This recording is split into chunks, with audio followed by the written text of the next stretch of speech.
What's up, guys? Dustin McDaniels back here with another video, and welcome back to the channel. In today's episode, we are getting back into the season preview series, and we'll be covering the Boston Bruins, how they finished up last year with team stats, individual stats. We'll take a look at their cap space, draft capital, as well as their contracts, and talk about what I think they will do this upcoming season. But before we do get into that, if you are new to the channel, be sure to hit that subscribe button. It does not cost you a single penny. It is completely free.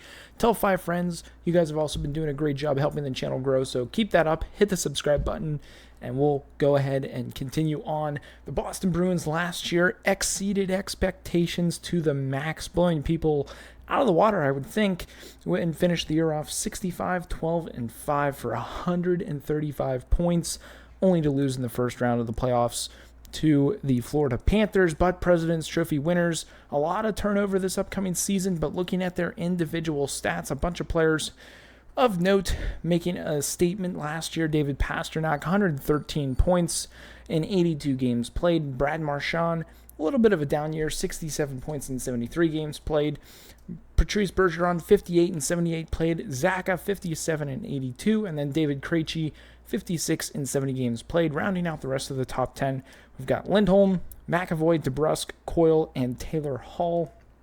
Moving over now to their cap space, draft capital, and contracts. The Boston Bruins currently have about $500,000 worth of projected cap. When it comes to their draft capital, they have little to none next season. They have a 4th, 5th, 6th round pick for 2024. So if they want to make any moves via the draft capital, they're not going to be able to do so as much. But looking at their contracts as a whole, there's nobody on the long-term IR or anything like that. They've got a bunch of guys on contract years this upcoming season. On the forwards, they've got Jake DeBrusk. They've got Milan Lucic, who they signed to a 1-year deal. And moving forward with their forwards that they have, they also brought in James Van Riemsdyk on a 1-year deal worth $1 million. Jesper Bjorkqvist and AJ Greer all on contract years. On the back end, you've got Grzelcyk, Forbort, Zabril, Shattenkirk, who they brought in, which I thought was a good deal, and Ian Mitchell. And then between the pipes, Swayman will be a restricted free agent after this upcoming season. So they've got a lot of players with a lot to prove this upcoming year. When it comes to their steady contracts, David Pastrnak, almost said Krejci there for a second. David Pastrnak signed until 2030 on an $11.25 million deal. They finally dropped the bank for somebody, which is unlike the Bruins and unlike general manager Don Sweeney to do, but they finally did it, which is awesome to see. Brad Marchand, $6.125 million for the next 2 years. You've got Charlie Coyle, $5.25 million for the next 3. Pavel Zacha, he's got $4.75 million for the next 4 years. You've got Trent Frederick, who's $2.3 for the next 2. Morgan Geekie, who they were able to sign this offseason on a 2-year, $2 million deal. You've got Patrick Brown, $800,000 for the next 2.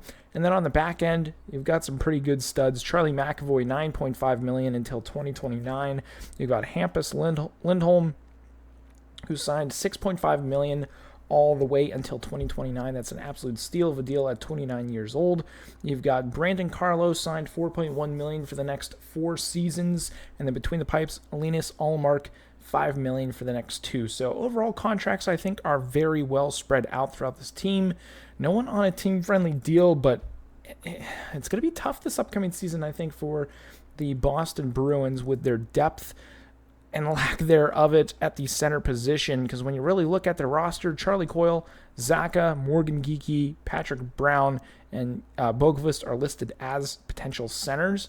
You're missing Krejci and Bergeron, as they did retire this offseason, so there are massive holes for the Bruins to fill. And when it gets into my official prediction for the Bruins, there's no way that they will have a similar season like they did last year. I just don't think it's realistically possible. But I do think that they will be battling for a fight for the playoff spot. I do think that this team does have enough scoring power to get it done with. You've got your Pastrnak, your Marchand. I think Charlie Coyle is going to need to step up, as well as DeBrusk. Potentially James Van Riemsdyk is going to have to play over his contract and what it actually is at this point in time. McAvoy and Lindholm on the back end are really going to have to step it up. And then the tandem between the pipes, Ullmark and Swayman will really need to step it up if the Bruins want a chance to fight for a high seed in the playoffs. Realistically speaking, I could see them anywhere from 100 to 110 points. I know that's a pretty wide range, but I think anywhere from second or third in the division is a strong possibility for them. They're going to have a lot of teams to battle with: the Leafs, the Lightning, the Sabres, the Senators. I mean, there's a bunch of teams right there, and one of them are going to have to miss out on a playoff spot. I don't think it'll be the Bruins, but you never know. Anything can happen. Injuries can happen. But again, I do expect big years again from Pasternak. I expect a bigger year from Marchand, stepping up into a bigger role than he has had in the past couple of years. I expect DeBrusk and Coyle to have big seasons. If they could be up around that 60 to 65 point range, I think that'll be perfect for them. I think there'll be a really sneaky good year from JVR. And then on the back end, McAvoy, Lindholm, and then I think Matt Grzelcyk. I think they are going to have the biggest years. Kevin Shattenkirk, another sneaky old veteran player that they're bringing over that could have a pretty big year, big impact on PP2 and penalty kill shifts potentially with his offensive prowess on the back end. Now, maybe not necessarily PK, but should be interesting to see that. But let me know what you guys think down below in the comments. What do you think the Bruins are going to do this upcoming season? Who's going to be the biggest X factors? Will they make any moves at the deadline? Can they really make any moves before the deadline? I want to hear from you guys down below. But if you did enjoy this video, be sure to drop a like on it. If you guys are new to the channel, again, hit that subscribe button. It is completely free. Does not cost you guys a single penny. Join the channel, join the community, help it grow. I've got some promo codes for you guys down below in the description. We've got SeatGeek as well as GFUEL for you guys to get some money off on that, so be sure to take full advantage of that. But that's going to be it for this one. I hope you guys have a good one, and as always, stay dusty.